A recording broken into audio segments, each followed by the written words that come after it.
Imagine a country where bread costs more than a week's wages, but the king hosts lavish balls every night. France, 1789, an empire of palaces and poverty.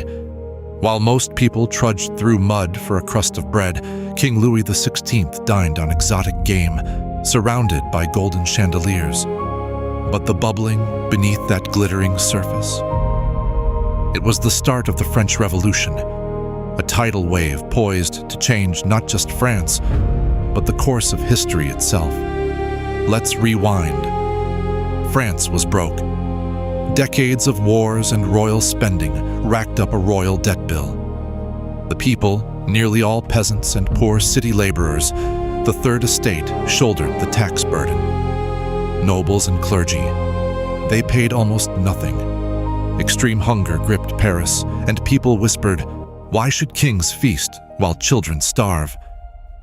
Desperate for money, King Louis called together the Estates General, a medieval parliament that hadn't met in 175 years. Each social class, or estate, got one vote. The nobles and clergy could outvote everyone else. But now the Third Estate was fed up. They broke away and declared themselves the National Assembly, vowing to write a constitution and give France a government by the people. To keep them out, the king locked them out of their meeting hall. Undeterred, they gathered at a nearby tennis court and swore the tennis court oath. Never disband until a new constitution was written. But tension burned hotter every day. The king sent troops into Paris, and rumors swirled of an armed crackdown. On July 14, 1789, ordinary Parisians stormed the Bastille, an old prison seen as a symbol of royal tyranny. Inside, they found just 7 prisoners, but the point was made. The Bastille's fall was more than an uprising. It was the spark that set Europe ablaze. Peasants and workers, inspired and terrified, turned on landlords, demanding rights and torching manor houses. The old world was crumbling. Facing revolution, the king was forced to grant new rights and accept a constitutional monarchy. The famous Declaration of the Rights of Man and of the Citizen, France's answer to American ideals, was penned, proclaiming liberty, equality, and brotherhood. But equality came with blood. Nobles fled as refugees, the so-called émigrés. The king tried to escape France in disguise, but he was recognized by a peasant at a roadside inn, caught and dragged back to Paris. Outside France, kings and princes shivered. What if revolution spread? Austria and Prussia threatened war, desperate to restore Louis to absolute power. Instead, war engulfed Europe, and paranoia inside France exploded. The Reign of Terror was about to begin. At its head, Maximilien Robespierre, a lawyer turned radical. Driven by the belief that virtue and terror must purify the nation, he sent thousands, nobles, priests, even rival revolutionaries, to the guillotine. It was a world turned upside down. Ancient churches closed, street names changed, people prosecuted for using the wrong titles. Even the calendar was remade with new months and weeks. But the guillotine wasn't just for aristocrats.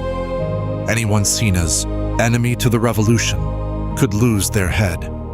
In one shocking act, King Louis XIII himself was put on trial. The sentence was clear: death. In January 1793, he mounted the scaffold and faced the blade. 1 year later, Queen Marie Antoinette, perhaps the most infamous woman in France, followed him, her once stylish hair shorn and face pale as crowds jeered. But Robespierre's, purged by the people, turned inward, and soon he too met the same fate, beheaded under the shadow of his own guillotine. With the terror's end, exhausted France craved stability. Enter Napoleon Bonaparte, a brilliant young general. In 1799, he seized power, ending the revolution. He promised order and strength, but soon crowned himself emperor. a new direction, but with old ambitions. So, what survives of the revolution? The ideals, liberty, equality, popular sovereignty, echoed around the world, inspiring rebels on every continent. Yet, up close, the story is filled with contradictions. Freedom but violence, dreams but terror, rebellion but new forms of rule. Did the French Revolution succeed or fail?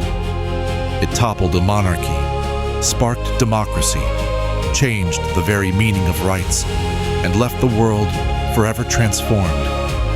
But it also showed just how quickly revolution can consume its children. And those echoes, you'll hear them in every protest, every demand for rights, and every time people believe they can remake their world. The storming of the Bastille, the pounding feet in a palace hallway, the shouts echoing through Paris, they all still ripple through history today. Because when one nation dared to overthrow kings, the world learned ideas are more dangerous than any weapon, and revolutions are never as simple as they seem. What happened to the French dream of liberty, equality, fraternity? Was it fulfilled in Napoleon's empire, or only in future revolutions yet to come? That's a question for the ages.